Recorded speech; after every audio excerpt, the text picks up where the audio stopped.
Hello everyone, नमस्कार। मैं Deepesh Kapoor Max health care की तरफ से आप सभी का स्वागत करता हूं। आज वर्ल्ड मेंटल हेल्थ डे पर डिप्रेशन और उसके बारे में हम बात करेंगे। आज हमारे साथ हैं डॉक्टर मधुसूदन सिंह सोलंकी, जो सीनियर कंसल्टेंट हैं साइकेट्री के मैक्स स्मार्ट हॉस्पिटल साकेत में। डॉक्टर सोलंकी एक बहुत ही एक्सपीरियंस साइकेट्रिस्ट हैं और दिल्ली एनसीआर में इनका काफ़ी नाम है, इन्हें काफ़ी जाना जाता है।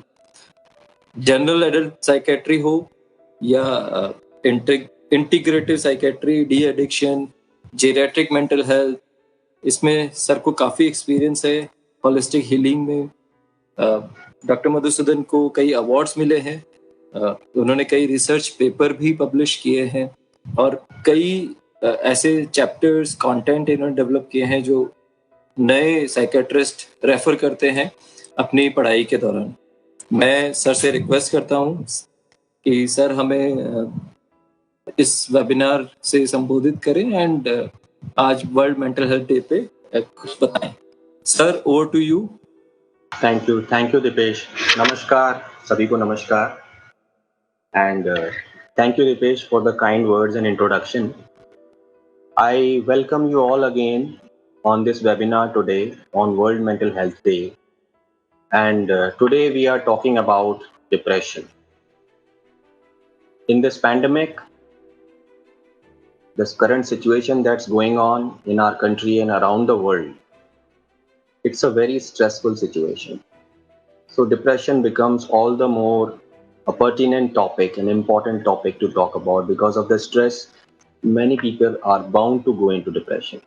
So what is depression?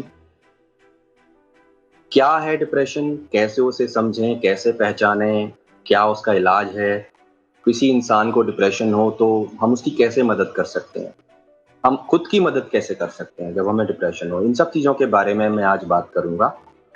So when I begin my talk, I would like to just show these three emoticons. Just reflect upon these and think about which one of these may be depressed. I hope most of you would think that the red one, the left one, the red one is depressed, while the other two are fine. But if you talk about depression, this is not true. Any one of them can be depressed. इस बात पे मुझे एक बड़ी अच्छी पंक्ति याद आ रही है, कैफी आजमी जी की लिखी हुई, जगजीत सिंह जी ने गाई थी. तुम इतना जो मुस्कुरा रहे हो, क्या गम है जिसको छिपा रहे हो. This is very, very true about depression. Depression can look like this, Sir Isaac Newton. It can look like this, Queen Victoria. It can look like this, you all know her. It can look like this. It can also look like this. It can also look like this, Abraham Lincoln. And it can also look like this. So if you just look at the pictures again, if you are a scientist, or if you are a queen, celebrity, writer, sports person, politician, an actor, depression spares no one. इन सारे लोगों ने अपने जीवन काल में depression के साथ struggle किया है. कुछ ने तो अपनी जान भी गंवाई है. इसलिए डिप्रेशन के बारे में बात करना जरूरी है. किसी को नहीं बख्शता और बहुत कॉमन है. More than 300 million people suffer from depression every year around the world. 30 crore से ज्यादा लोग हर साल पूरी दुनिया में डिप्रेशन का शिकार होते हैं. और अनफॉर्चुनेट बात यह है कि India is the most depressed country in the world according to WHO. हमारा देश भारत दुनिया का सबसे डिप्रेस्ड कंट्री है. यहाँ सबसे ज्यादा लोग डिप्रेशन से पीड़ित होते हैं. More than 5 crore people suffer from depression every year in our country. 5 crore से ज्यादा लोग हर साल हमारे देश में डिप्रेशन का शिकार होते हैं. इसलिए इसके बारे में बात करना जरूरी है। और भी ज्यादा दुखदायक बात यह है कि India, our country, is the world suicide capital. 2 lakh से ज्यादा लोग हर साल हमारे देश में सुइसाइड कर लेते हैं, आत्महत्या कर लेते हैं। And unfortunately India is the capital of young suicides in the world. ज्यादातर लोग जो हमारे यहाँ सुइसाइड करते हैं उनकी उम्र 15 से 29 साल के बीच होती है। अगर डिप्रेशन के बारे में हम सोचें कि अब क्यों बात कर रहे हैं हम इसके बारे में, तो मैं कुछ और जानकारी इसके बारे में देना चाहूंगा। 5 से 11 लोगों को, हर 100 लोगों में से 5 से 11 लोगों को अपने जीवन काल में कभी ना कभी डिप्रेशन होता है। More than 50% rate of recurrence. इसका क्या मतलब है? एक बार अगर डिप्रेशन हो गया तो 50% चांसेस हैं कि दोबारा होगा। 15% people suffering from depression they commit suicide. 15% लोग जिनको डिप्रेशन होता है, 100 में से 15 आत्महत्या कर लेते हैं। और जितने भी सुसाइड्स होते हैं उनमें से 50 to 70%, even more in some studies, have depression as one of the prominent causes. Morbidity of depression is comparable to angina and advanced CAD. क्या मतलब हुआ इसका? कि जो दिल की बीमारी से जुड़ी हुई मॉर्बिडिटी का मतलब है एक डिजीज का क्या बर्डन है, उस डिजीज की वजह से आपके जीवन में क्या क्या प्रभाव पड़ता है, जीवन में, इकोनॉमी में, हर चीज में। वो प्रभाव डिप्रेशन का हार्ट डिजीज के बराबर, बल्कि उससे भी ज्यादा है। Depression is currently one of the single largest contributor to global burden of diseases. जो ग्लोबल बर्डन है डिजीज का, कौन किस डिजीज की वजह से दुनिया में कितना बर्डन है, उसमें सिंगल लार्जेस्ट कंट्रीब्यूटर अगर कोई है तो वो है डिप्रेशन। और फिर भी हम इसके बारे में इतने अनभिज्ञ हैं, अनअवेयर हैं, इसलिए इसके बारे में बात करने की जरूरत है और इसीलिए हम सब लोग आज इकट्ठा हुए हैं। लो इनकम कंट्रीज जैसे हमारा देश, वहां पे 10% से भी कम लोग जिनको डिप्रेशन होता है वो ट्रीटमेंट लेते हैं। यानी 90% से ज्यादा लोग ट्रीटमेंट ही नहीं लेते। उनमें से अधिकतर को ये पता ही नहीं होता कि उन्हें डिप्रेशन है, और पता भी होता है तो there is so much of stigma associated with it that they do not seek help.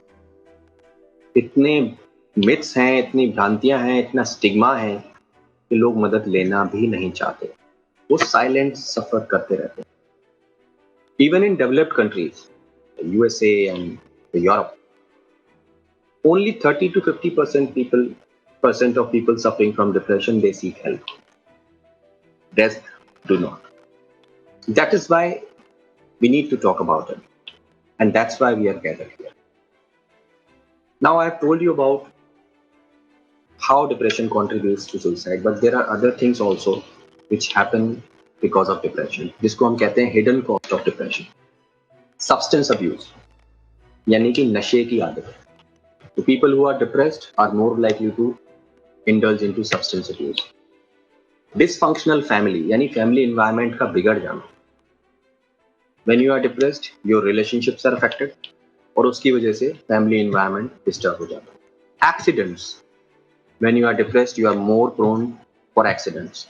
Absenteeism, less productivity और loss of job. आप सब जानते हैं कि अगर कोई डिप्रेस्ड है तो काम ठीक से नहीं कर पाएगा, तो प्रोडक्टिविटी कम हो जाएगी।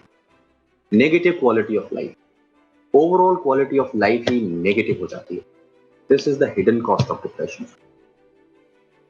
Now coming to other illnesses, if you have other physical illnesses, we talk about brain diseases, heart diseases, diabetes, asthma. Depression commonly occurs with other medical condition. काफी सारी अन्य बीमारियों के साथ भी डिप्रेशन हो जाता है, और अगर वो उनके साथ हो जाता है, जैसा कि देखा गया है, उनको वर्सन कर देता है, ट्रीटमेंट को ठीक से नहीं होने देता, उनकी रिकवरी और आउटकम जो है वो खराब हो जाती है। फिजिकल सिम्टम्स अगर हैं बीमारियों के तो वो एम्पलीफाई हो जाते हैं डिप्रेशन की वजह से, और अन्य बीमारियों से होने वाली मोर्टेलिटी, मृत्यु दर, वो भी बढ़ जाती है। तो इस तरीके से ये कॉस्टली हो जाता है पेशेंट्स के लिए यानी सोसाइटी के लिए। इसलिए इसको समझना, इसको ट्रीट करना बहुत जरूरी है। अब मैं आता हूं सिम्टम्स ऑफ डिप्रेशन। कैसे हम जान सकते हैं कि कोई व्यक्ति डिप्रेस्ड है, कैसे हम लोग ये अवेयरनेस ला सकते हैं सोसाइटी में। तो पहली चीज तो ये है कि डिप्रेशन के सिम्टम्स वेरी करते हैं एक पर्सन से दूसरे पर्सन में। किसी व्यक्ति को कुछ सिम्टम्स होते हैं, किसी व्यक्ति को कुछ सिम्टम्स होते हैं, but there are certain general symptoms which you can keep in your mind, which can help you understand if somebody is going into depression. तो दो सबसे इंपॉर्टेंट साइंस क्या हैं डिप्रेशन के? पहला है परवेजिव सैडनेस, ऐसी उदासी जो बनी रहे। For example, if you are sad for a couple of days because of some reason in your life or because of no reason, and you become fine after that, that is not depression. Depression is a pervasive sadness, एक ऐसी उदासी जो जाती नहीं है, जो बनी रहती है 15 दिन या उससे ज्यादा, और जो आपको बाकी चीजें जो आपके जीवन में चल रही हैं उन सब के लिए आपको एक तरीके से डिसफंक्शनल कर देती है, बेकार कर देती है, आप कुछ भी नहीं कर पाते। वो डिप्रेशन की तरफ इशारा करती है। Loss of interest in things और anhedonia is another very important symptom. या तो उदासी बहुत ज्यादा, या किसी चीज में इंटरेस्ट ना होना, कुछ भी करने का मन ना करना, दोनों का साथ में होना, ये two most important signs in depression के। और जैसा मैंने बताया कि if you have these things and your life is getting affected in all domains, relationship, work, studies, anything, then it may indicate depression. Other symptoms of depression are feeling empty, loss of self-esteem, feelings of hopelessness, helplessness, worthlessness, loss of sexual desire, loss of warm feelings for family or friends, feelings of self-blame or guilt, inexplicable crying spells, sadness or irritability. खालीपन महसूस होना, आत्मविश्वास का कम हो जाना, ऐसे विचार आना, निराशा के विचार आना, असहायता के विचार आना, सेक्सुअल डिजायर का कम हो जाना, गिल्ट बहुत बढ़ जाना, सेल्फ ब्लेम बहुत बढ़ जाना, बिना कारण अचानक से रोने का मन करना, उदास रहना और चिड़चिड़ापन हो जाना, ये सब भी अदर सिम्टम्स हैं जो हमें दिख सकते हैं। इसके अलावा बिहेवियर और एटीट्यूड में चेंजेस आते हैं। जनरल स्लोइंग डाउन, व्यक्ति धीमा हो जाता है, आपको लगेगा देख के कि व्यक्ति धीमा हो गया अपनी एक्टिविटीज में। Neglect of responsibilities and appearance, थोड़ा देखने से भी अंदाजा लग सकता है कि व्यक्ति अपना ध्यान ठीक से नहीं रख पा रहा। Difficulty with problem solving, inability to concentrate, indecisiveness, forgetfulness, व्यक्ति भूलने लगता है चीजों को, and suicidal thoughts and feelings, क्योंकि सर्वविदित है कि डिप्रेशन में सुइसाइडल थॉट्स बहुत कॉमन होते हैं, और अगर ऐसा आ रहा है तो व्यक्ति डिप्रेस्ड हो सकता है। फिजिकल सिम्टम्स, कई लोग डिप्रेशन को बीमारी नहीं मानते हैं, बहुत से लोग नहीं मानते, तो आप इस बात को समझें कि डिप्रेशन में फिजिकल सिम्टम्स भी होते हैं, और फिजिकल सिम्टम्स अगर किसी बीमारी में हैं तो वो बीमारी ही हुई, क्लिनिकल डिसऑर्डर ही हुई। डिप्रेशन में क्या क्या फिजिकल सिम्टम्स आ सकते हैं? Sleep disturbance, early morning waking up और स्लीपिंग टू मच और too little, lack of energy, loss of appetite, weight loss और weight gain, unexplained headaches, back aches and pains, ऐसे दर्द बॉडी में होना, शरीर में होना और जांच में कुछ ना निकलना, वो भी डिप्रेशन की तरफ इशारा करता है। प्रॉब्लम्स विद योर डाइजेशन, पेट में दर्द होना, लूज मोशन, कॉन्स्टिपेशन या वेग सोमैटिक कंप्लेंट्स, वेग complaints arising out of your stomach, that also can indicate changes in your bowel habits, that also can indicate depression. तो डिप्रेशन में फिजिकल सिम्टम्स हो रहे हैं, इसका मतलब ये है कि डिप्रेशन शरीर पर भी असर डालता है, ये एक बीमारी है। इस चीज से भी हमें पता चलता है, जैसे जॉन्डिस में फिजिकल सिम्टम्स आते हैं, टाइफॉइड में फिजिकल सिम्टम्स आते हैं, ऐसे डिप्रेशन में भी फिजिकल सिम्टम्स आते हैं। और एक बात मैं आपको बताऊं, हमारे देश में क्योंकि डिप्रेशन की अवेयरनेस बहुत कम है, बहुत सारे लोग तो फिजिकल सिम्टम्स को लेके ही फिजिशियन के पास या साइकेट्रिस्ट के पास आते हैं, जबकि असल कारण डिप्रेशन होता है उन सिम्टम्स। नाउ हमने जाना कि डिप्रेशन कितना कॉमन है, 5 करोड़ से ज्यादा लोगों को होता है, पूरी दुनिया में 30 करोड़ से ज्यादा लोगों को होता है। डिप्रेशन की वजह से क्या क्या दिक्कतें आती हैं, डिप्रेशन के सिम्टम्स क्या हैं, ये भी हमने समझा।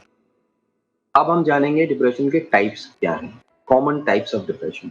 तो एक तो है मेजर डिप्रेसिव डिसऑर्डर, जिसके बारे में हम अभी जो सिम्टम्स आपको बता रहे थे वो मेजर डिप्रेसिव डिसऑर्डर थे, जिसे आप यूनिपोलर डिप्रेशन भी कहते हो। फिर है डिस्थाइमिया, Dysthymia is a term for chronic persistent depression. ऐसा डिप्रेशन जो सालों साल चलता रहे, माइल्ड होता है, उसकी सिवियरिटी इतनी ज्यादा नहीं होती, लेकिन लॉन्ग लास्टिंग होता है। एक डिस्थाइमिक व्यक्ति से अगर आप ये पूछेंगे कि आप आखिरी बार खुश कब थे, तो वो व्यक्ति सोच में पड़ जाएगा। उसे याद ही नहीं आएगा कि वो आखिरी बार खुश कब था। इतना लंबा चलने वाली ये बीमारी हो सकती है और ये उसके जीवन पे बहुत बड़ा प्रभाव डालती है। डबल डिप्रेशन, किसी व्यक्ति को डिस्थाइमिया हो, लॉन्ग टर्म से माइल्ड डिप्रेशन हो और उस पर फिर एक मेजर डिप्रेशन, एक और डिप्रेशन का एपिसोड आ जाए, तो उसको हम डबल डिप्रेशन कहते हैं। Depression can also occur as part of bipolar disorder. अब बाइपोलर डिसऑर्डर क्या है? द्विध्रुवीय विकार आप इसको कह सकते हैं हिंदी में। बाइपोलर डिसऑर्डर में दो पोल्स होते हैं, एक हाई पोल जिसको मेनिया या हाइपोमेनिया कहते हैं, एक लो पोल जिसको आप डिप्रेशन कह सकते हो। हाई पोल में डिप्रेशन के ऑपोजिट सिम्टम्स आ जाते हैं, जैसे ज्यादा बोलना, एनर्जी, यूफोरिया, बहुत ज्यादा एक्साइटेबिलिटी, ग्रैंडियोसिटी। ये हाई पोल यानी हाई पोल ऑफ बाइपोलर में आते हैं, जिसको मेनिया या हाइपोमेनिया कहते हैं। जब डिप्रेशन आता है तो जो सिम्टम्स हमने डिप्रेशन के देखे वो आते हैं। तो depression can also occur as part of bipolar disorder और उसमें मैनेजमेंट, उसका ट्रीटमेंट बिल्कुल डिफरेंट हो जाता है नॉर्मल डिप्रेशन से। सीजनल अफेक्टिव डिसऑर्डर ज्यादातर वेस्टर्न कंट्रीज में देखने को मिलता है, जहां पे ये देखा गया है कि when winters come, some people start feeling depressed because of the change in weather, change in environment. So that is also seen. So ये common types हुए डिप्रेशन के। अब आते हैं हम कि डिप्रेशन होता क्यों है। बहुत सारे लोगों के मन में सवाल होता है कि डिप्रेशन होता क्यों है, व्हाट कॉजेज डिप्रेशन। तो इसका एक सीधा साधा जवाब नहीं है कि प्लाज्मोडियम फैल्सिपेरम से मलेरिया हो गया, मच्छर के काटने से मलेरिया हो गया, ऐसा नहीं। जैसे आप ये नहीं कह सकते कि डायबिटीज क्यों हो रहा है, किसी को ब्लड प्रेशर क्यों हो रहा है, किसी को कैंसर कैसे हो गया, बहुत सारे मल्टीपल फैक्टर्स काम करते हैं किसी एक बीमारी के होने में। वैसा ही depression is a complex disorder. इसमें तीन चीजें मेन हैं जो मिलजुल के डिप्रेशन करते हैं। बायोलॉजिकल फैक्टर्स, जिसमें आपकी जेनेटिक प्रीडिस्पोजिशन, आपकी जेनेटिक वल्नरेबिलिटी हो सकती है, आपके जीन्स की वजह से कि आप डिप्रेस्ड आसानी से हो जाते हो बाकी लोगों के कंपैरिजन में। न्यूरोट्रांसमीटर डिस्टर्बेंसेस, कुछ ब्रेन में हमारे न्यूरोकेमिकल्स होते हैं जैसे सेरोटोनिन, डोपामिन, ग्लूटामेट, इनके जब इम्बैलेंसेस हो जाते हैं, ऐसा स्टडीज में पाया गया है, तो व्यक्ति डिप्रेशन के सिम्टम्स एग्जिबिट करता है। साइकोलॉजिकल रीजंस, टेम्परामेंट, आप किस पर्सनैलिटी के साथ बॉर्न हुए हैं, पैदा हुए हैं, कोपिंग, किस तरीके से आप चीजों को डील करते हैं, आपका वर्ल्ड व्यू क्या है, एंड साइकोडायनेमिक फैक्टर्स। ये सारी चीजें मिलके भी डिप्रेशन कई बार पैदा होने में या उसको बनाए रखने में मदद करते हैं। Social stresses, life events, adverse life events, आपके जीवन में होने वाली बुरी घटनाएं, स्ट्रेस, वो डिप्रेशन को आने में मदद कर सकता है और उसे बनाए रखने में या दोबारा आने में भी मदद कर सकता है। तो हमने देखा कि मल्टीपल फैक्टर्स हैं, बायोलॉजिकल फैक्टर्स हैं, साइकोलॉजिकल फैक्टर्स हैं, सोशल फैक्टर्स हैं, ये मिलके डिप्रेशन पैदा करते हैं। इसलिए ये एक आसान या सहज बीमारी नहीं है, ये एक कॉम्प्लेक्स डिसऑर्डर। लेकिन एक बात आप सब लोग ध्यान रखें कि डिप्रेशन बिना किसी कारण के, किसी के जीवन में कोई भी ऐसा रीजन ना हो कि उसे उदास होना चाहिए। अक्सर लोग सोचते हैं कि अगर जीवन में कुछ बुरा हुआ है तो व्यक्ति को डिप्रेस होने का वो अधिकार है, पर ऐसा नहीं है। डिप्रेशन एक क्लिनिकल डिसऑर्डर है, वो बिना किसी रीजन या ट्रिगर के भी आपके जीवन में हो सकता है। और बहुत सारे पेशेंट में हम ये देखते हैं कि कोई उनके जीवन में स्ट्रेसर नहीं है, कोई उनके जीवन में रीसेंट ट्रिगर नहीं है, फिर भी डिप्रेशन हो गया। तो ये बात याद रखना बहुत जरूरी है कि ये बीमारी है और ये बिना किसी रीजन के भी हो सकती है। Now coming to myths and facts, बहुत सारी भ्रांतियां हैं, बहुत सारी हमारे समाज में प्रचलित भ्रांतियां हैं, मिथ्स हैं डिप्रेशन को लेके, जिसकी वजह से लोग डिप्रेशन को स्वीकार नहीं करते, एक्सेप्ट नहीं करते और इलाज नहीं लेते। तो वो मिथ्स और फैक्ट्स क्या हैं वो मैं आपको बताऊंगा। First is, depression is not a real illness, it's all in your head, it's being lazy. ये बहुत कॉमन मिथ है, एक भ्रांति है कि डिप्रेशन तो बीमारी ही नहीं है, ये सिर्फ तुम्हारे दिमाग की उपज है, तुम आलसी हो इसलिए तुम डिप्रेस्ड हो। ये बहुत बड़ा कारण है कि लोग इलाज नहीं लेते, लोग एक्सप्रेस नहीं करते, इसके बारे में बताते नहीं। जबकि फैक्ट ये है, जैसा हमने डिस्कस किया, ये एक कॉम्प्लेक्स मेंटल हेल्थ डिसऑर्डर है। इसके biological, social and psychological reasons होते हैं। ब्रेन की बीमारी है। बहुत सारे reasons like genes, stressful events, medicine, illness can cause this imbalance. इसलिए इसको ये कहना कि ये बीमारी नहीं है और ये सिर्फ कोई व्यक्ति आलसी है इसलिए डिप्रेस्ड है, ये गलत है। Another myth which is very prevalent, जिसकी वजह से लोग इलाज नहीं लेते, ये कि डिप्रेशन तो अपने आप ठीक हो जाता है, इसके ट्रीटमेंट से कोई फायदा नहीं होता, treatment doesn't really work and you can snap out of it, just wait, आप इंतजार करो, आप इससे खुद बाहर आ जाओ। ये भी एक बहुत प्रचलित मिथ है हमारे देश में डिप्रेशन के बारे में। जबकि सच्चाई ये है कि कुछ लोग, ठीक है, कुछ लोग डिप्रेशन से इम्प्रूव हो जाते हैं डिपेंडिंग अपॉन कि कितना सीवियर डिप्रेशन था। माइल्ड डिप्रेशन कई बार अपने आप भी ठीक हो जाता है, लेकिन most people need treatment to get better. And you have to remember one very important thing. Most people with depression can be treated and they return to their usual daily routines and unusual life. उनका इलाज संभव है और इलाज से व्यक्ति बहुत हद तक ठीक भी हो जाता है। अगर इलाज ना लें तो डिप्रेशन सालों तक चलता रह सकता है और उसमें वो उसकी क्वालिटी ऑफ लाइफ, व्यक्ति की क्वालिटी ऑफ लाइफ को कितना अफेक्ट करेगा, ये हम सब ने देखा। Another myth is those who have depression are weak. जिनको डिप्रेशन है वो कमजोर लोग हैं, सिर्फ कमजोर लोगों को ही डिप्रेशन होता है। तो मेरा एक सीधा सिंपल सवाल है, would you call somebody having a cancer as weak? Would you call somebody who is having diabetes weak or heart disease weak or somebody having a kidney disease as weak? Then those who suffer from depression, they are not weak, they are simply human. Depression किसी को भी हो सकता है, हमने देखा शुरू में, चाहे कोई पॉलिटिशियन हो, कोई स्पोर्ट्स पर्सन हो, ऊपर से व्यक्ति कितना भी मजबूत, सक्सेसफुल क्यों ना हो, डिप्रेशन किसी को भी हो सकता है। इसलिए ये कहना कि जिनको डिप्रेशन है वो वीक है, ये गलत है। Another important and very prevalent myth is antidepressants are addictive. Once you take them, you have to take them forever. ये बहुत प्रचलित मिथ है कि जो डिप्रेशन को ट्रीट करने वाली दवाइयां हैं, एंटी डिप्रेसेंट्स जिनको हम कहते हैं, वो एडिक्टिव हैं, वो नशे की गोलियां हैं, वो नींद की गोलियां हैं। एक बार अगर आप खाएंगे तो पूरी जिंदगी खाते रहना पड़ेगा, ये भी गलत है। फैक्ट ये है कि कोई भी एंटी डिप्रेसेंट एडिक्टिव नहीं है, आदत पड़ने वाला नहीं है।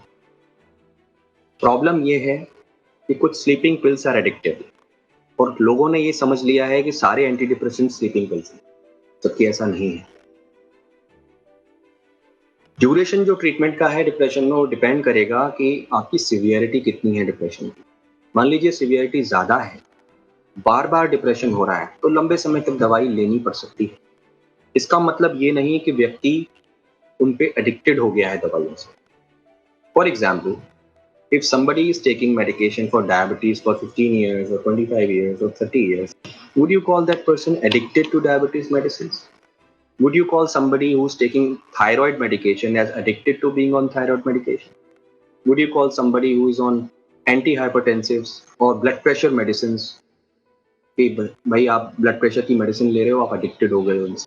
जब हम उनके बारे में ऐसा नहीं बोलते तो हम एंटी डिप्रेसेंट्स के बारे में ऐसा कैसे बोल सकते हैं? तो ये गलत बात। कुछ लोगों को लंबे समय तक दवाई लेनी पड़ सकती है क्योंकि उनका डिप्रेशन ही उस टाइप का है। जैसे बहुत सारे लोगों को डायबिटीज के लिए लंबे समय तक दवाई लेनी होती है, ब्लड प्रेशर के लिए लेनी होती है, ऐसे ही बहुत से लोगों का डिप्रेशन दवाई बंद करने पर लौट आता है, तो उनको भी काफी लंबे समय तक दवाई लेनी पड़ सकती है। Another myth is psychiatric medicines are only sleeping pills, जैसा मैंने अभी डिस्कस किया। Only sleeping pills are sleeping pills. जो नींद की गोलियां हैं वही नींद की गोलियां हैं। कोई भी दूसरी साइकेट्रिक मेडिसिन स्लीपिंग पिल नहीं है और वो एडिक्टिव भी नहीं है। तो इस बात को बिल्कुल खास ध्यान में रखें ताकि ट्रीटमेंट लेते समय आपके मन में ये दुविधा ना हो। Marriage is the solution for depression. Another prevalent myth in our country is कि अगर इसको डिप्रेशन हो रहा है तो उसकी शादी कर दो, ये ठीक हो जाएगा या ये ठीक हो जाएगा। Just tell me a simple thing, is marriage a solution for cancer, diabetes और एनी अदर फिजिकल डिसऑर्डर? अगर उनके लिए वो सोल्यूशन नहीं है, ट्रीटमेंट नहीं है, तो डिप्रेशन के लिए कैसे हो जाएगा? सो marriage is not a solution of cure for depression, just remember. Another myth which we see very commonly, people holding that you can treat your depression with alcohol and drugs. बहुत सारे लोग अपने depression को alcohol और drugs के साथ treat करने की कोशिश करते हैं, जबकि ये बिल्कुल गलत है.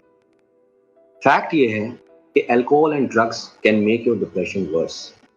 इसकी वजह से डिप्रेशन और ज़्यादा गहरा हो जाता है और हायर चांसेस ऑफ सुइसाइड हो जाते हैं.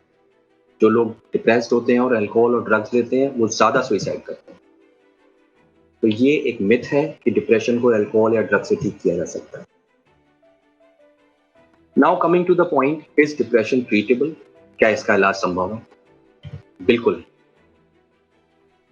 Depression is fairly treatable and most of the patient live a quality life with treatment. ज़्यादातर लोग अच्छी जिंदगी ट्रीटमेंट के साथ गुजार सकते हैं. हालांकि ये लंबी चलने वाली बीमारी है कई बार, लेकिन फिर भी ट्रीटमेंट से काफ़ी हद तक लाइफस्टाइल में, क्वालिटी ऑफ लाइफ में सुधार आ जाता है. अब ट्रीटमेंट क्या है डिप्रेशन का? अब तक हमने जाना कि कितना डिप्रेशन है दुनिया भर में और हमारे देश में, क्या क्या टाइप्स हैं डिप्रेशन के, सिम्टम्स क्या हैं डिप्रेशन के, मिथ्स हमारे देश में क्या क्या प्रचलित हैं जिनको हमें दूर करना है. अब आते हैं हम ट्रीटमेंट के बारे में. ट्रीटमेंट डिपेंड करेगा किस टाइप का डिप्रेशन है आपका और उसकी सिवियरिटी क्या है.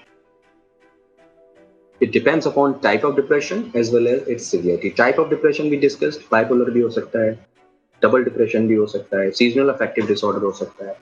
तो डिप्रेशन किस टाइप का है और आपके डिप्रेशन की सिवियरिटी कितनी है, कितना गंभीर है डिप्रेशन, इस पे डिपेंड करेगा ट्रीटमेंट पे. यूजुअली जो माइल्ड डिप्रेशन होता है उसमें काउंसलिंग या साइकोथेरेपी एंड लाइफस्टाइल चेंजेस इतना ही सफिशिएंट होता है डिप्रेशन को ठीक करने.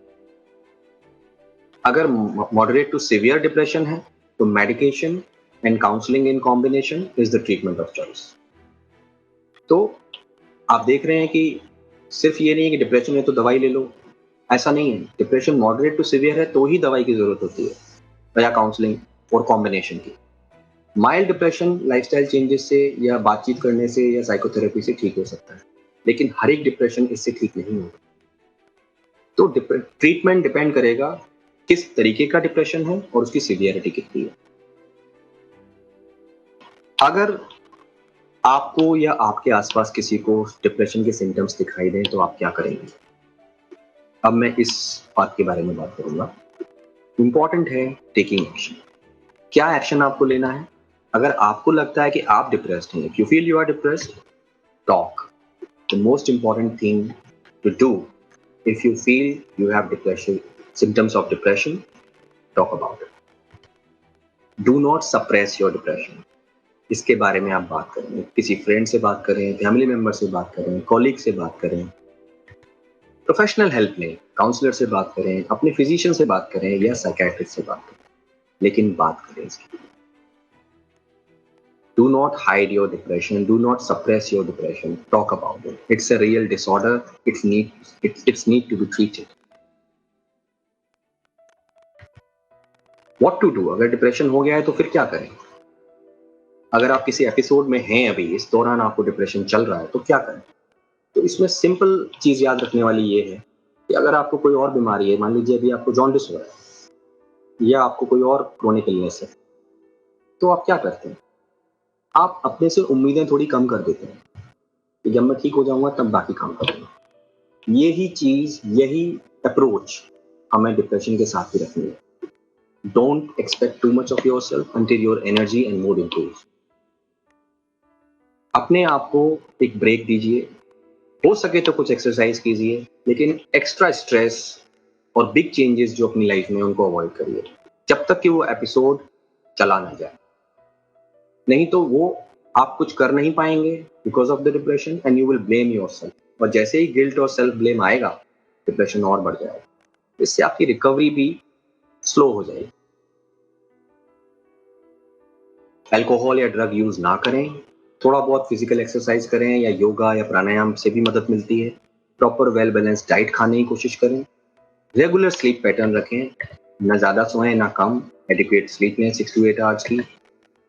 अपने फैमिली और फ्रेंड से इमोशनल सपोर्ट लें। बहुत ज़रूरी है इस टाइम पे लोगों के टच में रहना, अपने दोस्तों के टच में रहना, अपनी फैमिली के टच में रहना, उनसे बात करें इसके बारे में।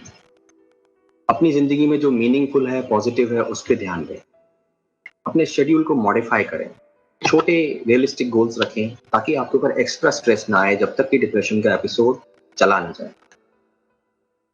प्रोफेशनल हेल्प लें। Again I am re-emphasising it. Consult a psychiatrist or a psychologist. Now, if you have somebody around you who is depressed, a friend or a family member, then what to do? आपके परिवार में या आपके friends में अगर किसी को depression आपको लग रहा है तो हम उसकी मदद कैसे कर सकते हैं, इसके बारे में हम जानते हैं। सबसे इंपॉर्टेंट चीज है, जैसे मैंने कहा, अगर आपको डिप्रेशन है तो सबसे इंपॉर्टेंट क्या है? Talk about it. ऐसे ही अगर किसी और को डिप्रेशन है तो सबसे इंपॉर्टेंट क्या है हमारे लिए? To listen. सुने उनको। Let them know you are there for them. You don't know what to talk, you don't know what to say, don't worry about it. Just be there. Let them know your concerns. उनको बताएं कि मुझे लग रहा है कि तुम कुछ दिन से ठीक नहीं हो, क्या तुम मुझे इसके बारे में और बताओगे? This is how to begin the conversation. Open-ended questions. Ask more information. जब अगर वो पर्सन जो है वो आपसे शेयर करना शुरू करता है तो उससे और पूछिए उसकी फीलिंग्स के बारे में। अज्यूम मत करिए कुछ भी, जजमेंटल मत होइए, उससे पूछिए, उसको जानने की कोशिश करिए। Show empathy and understanding, these two words are very important. Empathy मतलब संवेदना के साथ कि आप समझना चाह रहे हैं दूसरा व्यक्ति किस हालात से गुजर रहा है। ये संवेदना होती है, एम्पैथी होती है कि आप समझ पा रहे हैं कि वो क्या महसूस कर रहे हैं। उस एटीट्यूड के साथ आपको बात करनी है। अगर आप नहीं बात करना जानते, आपको नहीं पता क्या कहना है, सिर्फ सुनिए। Validate their feelings. जैसे आप कह सकते हैं कि मुझे बहुत दुख हो रहा है जानकर कि तुम्हारे लिए कितना मुश्किल होगा ये सब महसूस करना, ऐसा फील करना। This is called validation of feelings. That also let the person know that you are there for the person. इससे उस व्यक्ति को सपोर्ट महसूस होता है, सहारा महसूस होता है। व्यक्ति ज्यादा खुल सकता है आपके साथ, मदद लेने को तैयार हो सकता है। अगर आपको कुछ पॉजिटिव बताना ही हो, बोलना ही हो, तो सबसे अच्छा तरीका होता है कि आप उनको ये याद दिलाएं कि आपको उनके बारे में क्या अच्छा लगता है। What is that you like about them? That you can say. But most important, I would again say, empathic and non-judgmental listening. This is the most important part of being there. आप संवेदना के साथ सुनिए और non judgmental attitude रखिए। Non judgemental का मतलब है कि आप निर्णय नहीं ले रहे हैं, आप आसानी से कुछ अज्यूम नहीं कर रहे हैं कि ये ऐसा इसलिए हो रहा है इसके साथ, इसलिए ऐसा हो रहा है। आप बस सुनिए, आप बस वहां रहिए। ये फैमिली मेंबर्स के लिए बहुत इंपॉर्टेंट है। और क्या कर सकते हैं? सपोर्ट ढूंढिए उनके लिए, क्योंकि डिप्रेशन में व्यक्ति इतना टूट चुका होता है अंदर से, उसमें इतनी एनर्जी। हमने देखा depression is a disease of withdrawal. व्यक्ति विड्रॉ कर लेता है अपने आप, उसमें इतनी एनर्जी, इतनी ताकत, इतनी शक्ति नहीं होती है कि वो अपने लिए डॉक्टर ढूंढे, अपने लिए एक थेरेपिस्ट ढूंढे, अपने लिए एक साइकोलॉजिस्ट ढूंढे, उससे अपॉइंटमेंट ले, फिर वहां जाए। आप इन सब चीजों में अपने फैमिली मेंबर या फ्रेंड की मदद कर सकते हैं। उनको एनकरेज करें ट्रीटमेंट लेने के लिए और ट्रीटमेंट में बने रहने के लिए। If they talk about stopping medicine, be supportive but suggest to talk to their psychiatrist before doing it. And never ever hesitate to ask for suicidal or self-harming thoughts. अक्सर ये भ्रांति लोगों के मन में रहती है कि अगर हमने सुइसाइड और सुइसाइडल थॉट्स के बारे में पूछा तो व्यक्ति को और ज्यादा इससे आइडिया हो जाएगा कि मुझे करना है, जबकि गलत है। अक्सर जब आप सुइसाइड और सुइसाइडल थॉट्स के बारे में किसी से बात करते हैं तो वो संभावना ऐसा करने की कम हो जाती है। और एक इम्पॉर्टेंट पॉइंट जो मैं आप सबसे कहूंगा, जो लोग भी एक डिप्रेस्ड पेशेंट की केयर कर रहे हैं, उसके केयर गिवर्स हैं, फैमिली मेंबर्स हैं, take care of yourself too. It can be emotionally draining at times to take care of a person who is depressed around you. It becomes very difficult at times for yourself also. So if you're not able to take care of yourself, how will you take care of the person? So it's very, very important to take a break, to take care of yourself. And if you feel that you are not able to do that, you should also talk to a professional about your emotions or feelings. Remember, they may not respond to you when you talk for the first time. आप जा रहे हैं, आप बात कर रहे हैं, आप मदद करना चाह रहे हैं, लेकिन व्यक्ति रिस्पॉन्ड ना करे, ऐसा भी होता है। ऐसा अक्सर होता है क्योंकि डिप्रेशन उन्हें मदद की उम्मीद भी नहीं देखने देता। बट अगर आप परसिस्ट करें, आप कंसिस्टेंट रहें, आप कन्वे करते रहें कि आप हैं उनके लिए, आप केयर करते हैं, तो धीरे धीरे व्यक्ति खुल सकता है। वो आपकी मदद स्वीकार कर लेगा, धीरे धीरे वो डिप्रेशन के बियॉन्ड देखने लगेगा। So the important part is being there as an active listener helps a lot. That is the most important part. सुने और संवेदना के साथ सुने। अब क्या नहीं करना चाहिए? मान लीजिए आपके परिवार में कोई व्यक्ति आपको लग रहा है कि डिप्रेस्ड है, what not to do? Don't try to cheer up a depressed person. It can feel minimizing. कुछ नहीं है, आप इसे भूल जाओ, खुश हो जाओ, देखो सब कुछ इतना अच्छा है हमारी जिंदगी में, तुम्हें डिप्रेस होने की क्या जरूरत है? ये वैसा ही है जैसे आप किसी व्यक्ति को टाइफॉइड है या जॉन्डिस है तो आप उससे कहें कि नहीं नहीं, अब तुम्हें जरूरत नहीं है गर्म होने की, फीवर की, इसको नॉर्मल कर लो अपने आप, इस पे ध्यान मत दो। ये वैसा ही है। ये बातें आप किसी व्यक्ति से नहीं कहेंगे जिसको कोई फिजिकल डिसऑर्डर हो, किसी को कैंसर हो, डायबिटीज हो, तो आप ये नहीं कहेंगे। लेकिन डिप्रेस पर्सन से आप कह देते हैं क्योंकि हम इसको बीमारी ही नहीं मानते। तो आप क्या बोल सकते हैं उस पर्सन से? सिर्फ आप ये बता सकते हैं कि मैं हूं आपके लिए, I am there for you, if you need any help I am there. तो the support will be felt. Don't try to fix their depression. Depression एक बीमारी है, एक डिसऑर्डर है, उसको आप ठीक नहीं कर सकते। आप सिर्फ एक सपोर्ट हो सकते हो। सपोर्ट रहिए ताकि आप उसको प्रोफेशनल ट्रीटमेंट दिला सकें। जैसे हम बाकी चीजों में व्यक्ति के साथ होते हैं, जब वो और कोई ट्रीटमेंट ले रहा होता है, हम उसे ठीक करने की कोशिश नहीं करते, हम सिर्फ उसमें मदद करते हैं उसकी। Never say anything which you will not say to a person with diabetes or cancer. I'm again stressing upon it. Avoid critical or shaming statements and do not take things personally. कई बार जो व्यक्ति depressed है, उसका mood depression की वजह से इतना खराब हो सकता है कि वो चिड़चिड़ा हो जाए, वो आपसे कुछ बोल दे, कुछ गुस्सा कर दे, तो do not take that personally. It is not your fault, neither it's his fault. इसमें किसी की गलती नहीं है, तो इसको पर्सनली लेना भी नहीं चाहिए। तो do not take things personally, that's also very important. Now do not argue about how bad things are और आर नॉट। ये आर्ग्यूमेंट भी ठीक नहीं है जब डिप्रेशन का एपिसोड है। डू नॉट इंसिस्ट कि ये जो सिचुएशन है इसमें इतनी डिप्रेशन की तो जरूरत नहीं है, क्योंकि ये जरूरत या ना जरूरत के हिसाब से नहीं है, ये एक बीमारी है, किसी को भी हो सकती है। Do not react with anger, जैसा मैंने कहा, चाहे वो आपकी मदद स्वीकार ना करे। Remember, it's a disorder, it's not his fault, it's not your fault.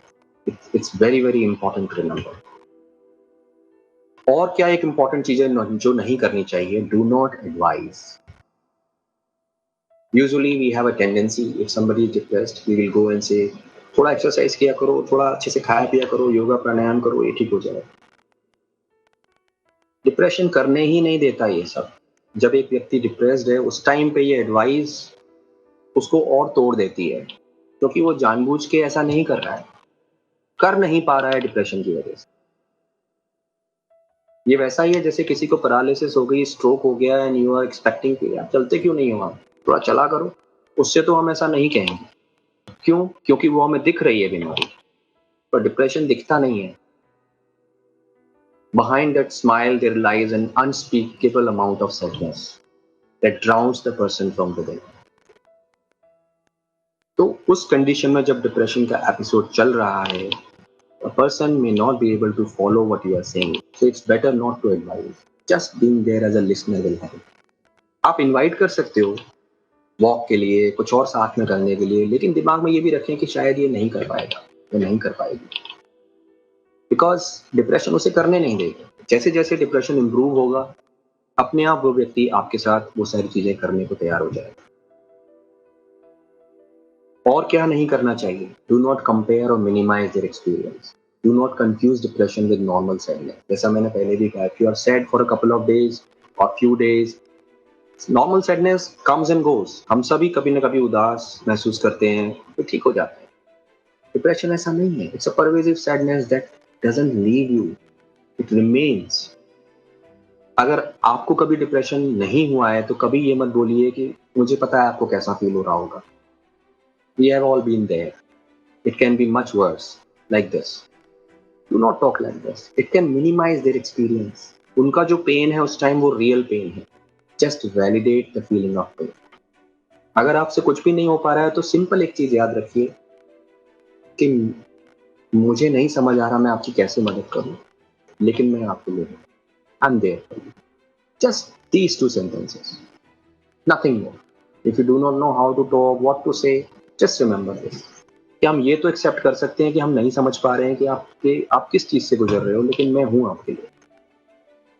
That's how to respond. Don't advise them about medications, a very very common problem in our country.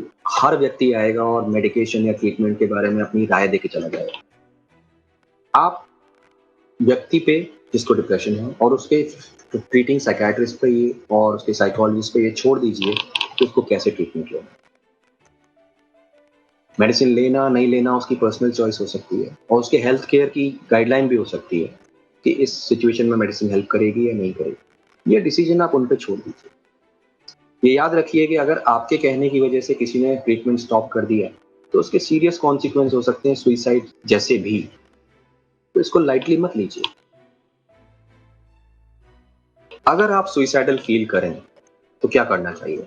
क्योंकि डिप्रेशन में हमने देखा कि 15% से ज्यादा लोग सुइसाइड कर लेते हैं. Do not suppress it. Again, very important to talk about it. Do not stay alone. Take professional help. Dial a suicide helpline or meet a psychiatrist or a psychologist as early as possible. अगर आपके आसपास कोई ऐसा व्यक्ति है जो death wish यानी कि मरने की इच्छा जाहिर कर रहा है तो उसको लाइटली ना लें. Take it seriously. Talk with the person. Do not leave him और हर अलोन. उसको अकेला ना छोड़ें. Remove all harmful objects away. जिस भी चीज से व्यक्ति नुकसान पहुंचा सकता है उसको दूर कर दें और उसको प्रोफेशनल हेल्प दी. सुइसाइड के बारे में हमने पूरा पिछले महीने एक वेबिनार किया था जो अवेलेबल है ऑनलाइन यूट्यूब पे भी. आप वो देख सकते हैं. उसमें हमने सुइसाइड से जुड़े सारे मुद्दों को एड्रेस करने की कोशिश की. Now the take home message. आज की जो वेबिनार है उससे टेक होम मैसेज हमारे लिए क्या है? पहली चीज कि depression is not normal sadness. It's a clinical disorder. ये आम तौर पे महसूस होने वाली उदासी नहीं है, ये क्लिनिकल डिसऑर्डर है, बीमारी है. बहुत सारे फैक्टर्स मिलकर के ये बीमारी पैदा करते हैं. अगर इसको हम ना ट्रीट करें, इसका ट्रीटमेंट ना करें, it has serious consequences and इसका ट्रीटमेंट फेयरली पॉसिबल है. अच्छे से इसको ट्रीट किया जा सकता है. Most of the patients live a quality life with treatment. And आप किसी की मदद कैसे कर सकते हैं अगर उसको डिप्रेशन है? Being empathic, being non judgemental, being a good listener and being there. संवेदना के साथ उसको सुने, उसके साथ रहें, बस ये सबसे महत्वपूर्ण है. ये याद रखिए कि mental health matters. Mental health उतनी ही इंपॉर्टेंट है जितनी फिजिकल हेल्थ है. आपका किडनी मैल फंक्शन कर सकता है, लिवर मैल फंक्शन कर सकता है, तो ब्रेन भी मैल फंक्शन कर सकता है. और जब ब्रेन सटल लेवल पे मैल फंक्शन करता है तो उससे डिप्रेशन हो जाता है. तो उसको नजरअंदाज मत करिए. Let us all together bring the change. Let's talk about it. Thank you so much. Thank you, sir. Now, would like you to take some questions we have received on Facebook. So Yes. there, so there is this Seema ji wants to know depression in senior citizen is an area of concern, not talked or recognized much. So would you like to say something on this? Yes, very, very pertinent issue she has raised. Depression in senior citizens is much, much common. Why? Because of the changed circumstances in life. And as we have seen, depression can strike anybody. ये किसी को भी हो सकता है. और senior citizens में क्यों कंसर्न आ जाता है? क्योंकि वो अकेले भी हैं, ज़्यादातर उनकी एज ज़्यादा है, बहुत सारी बीमारियां साथ में होती हैं। तो उन इस बात के लिए अवेयरनेस होना कि कई सिम्टम्स उनकी बीमारी में शायद डिप्रेशन की वजह से आ रहे हों, ये बात इसीलिए हम नेशनल मेंटल हेल्थ प्रोग्राम में प्राइमरी फिजिशियंस को और बाकी डॉक्टर्स को एजुकेट करते हैं कि they should learn to recognise depression when patients are PDs. If we are aware about that, we can treat that and we can help them live a quality life. So that's why it is very important to recognize depression, especially in elderly people. Right, sir. Thank you, sir. Another question is very simple. Can depression be cured? It's not about curing it. It's simply about, if I ask you, can diabetes be cured? Can blood pressure be cured? These are all treatable conditions. हम उसको treat कर सकते हैं. एक episode है, वो treat हो जाएगा, चला जाएगा, दोबारा आएगा. मैंने कहा 50% से ज़्यादा चांसेस होते हैं वापस आने के. जब आएगा उसको ट्रीट करना होगा. बार बार आएगा, बार बार ट्रीट करना होगा. अगर एक बार आके चला जाएगा, ट्रीट हो गया. सो depression is early treatable. Most of the patient live a quality life with treatment. ये याद रखना बहुत जरूरी है कि ये बीमारी है और इसका ट्रीटमेंट अवेलेबल है. That is very very important. Thank you, sir. Another question. How early can it start? How to recognize, train, and deal? See, we have already discussed how to recognize. And if I talk about how early it can start, it can even start in less than 5-year-olds. You will be amazed to know. 5 साल से छोटे बच्चों में भी depression शुरू हो जाता है. 10 साल से 25 साल की उम्र में सुइसाइड एक बड़ा कारण है डेथ का. So it can start as early as in infancy, in less than 5-year-old also. और सिम्टम्स क्या हैं जो हमने डिस्कस किए,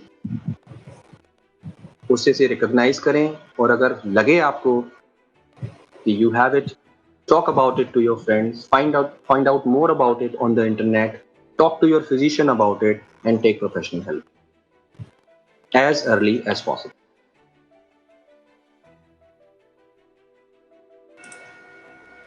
Is there any routine, lifestyle, or regime to prevent depression?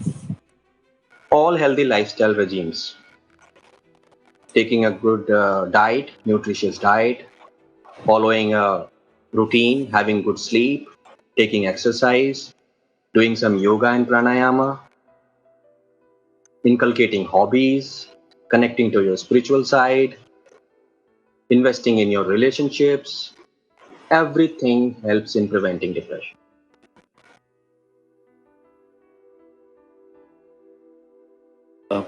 Next is, what can be suggested to a person who has gone into depression after heart attack?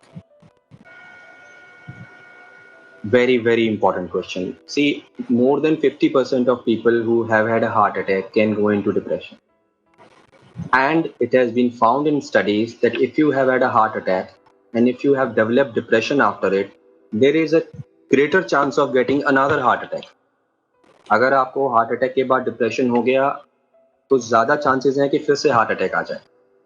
इसलिए ये बहुत important है कि जिनको हार्ट अटैक के साथ ऐसे सिम्टम्स हार्ट अटैक के बाद फील हो रहे हैं, they should talk about it to their physicians, to their cardiologist, and if possible treatment should be started as early as possible, because that can also help their hearts to remain healthy.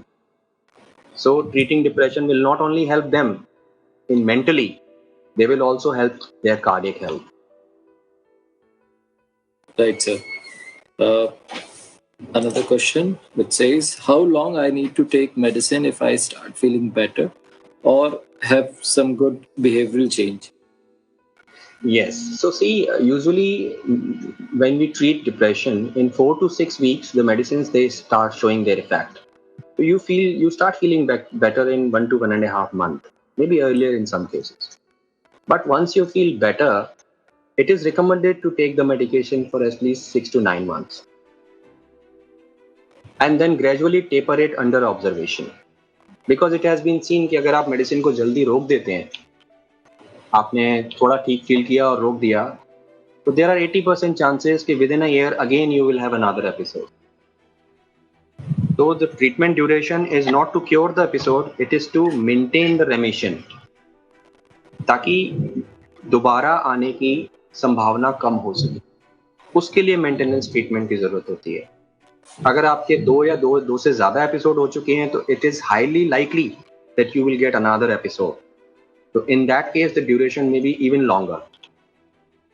So I told you, it all depends upon the severity of the symptoms as well as the frequency of the episodes or the recurrence of the illness. If you have had several episodes in the past, it is better to maintain certain doses to prevent the recurrence. This is how it works. Right, sir. Another question. What can be done if depression is due to other family members' bad behavior with the family? Yes, so we discussed that social stressors. We discussed about a social cause when we were discussing about what causes depression. So आपकी family environment, आपकी social situation, conditions, stressors, they can also cause depression. So if that happens, seek professional help. आप मदद लें, आप उसको सफर ना करते रहें. That is very, very important. Okay. One question. Can a person in depression start becoming aggressive?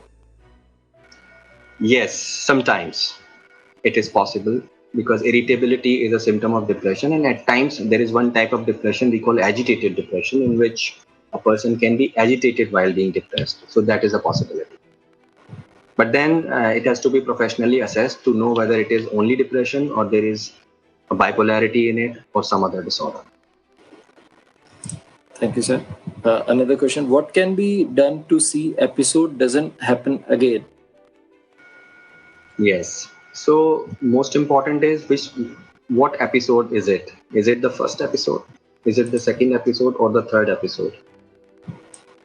You have to follow all the good lifestyle measures that we take to prevent mental problems or physical health problems to prevent an episode.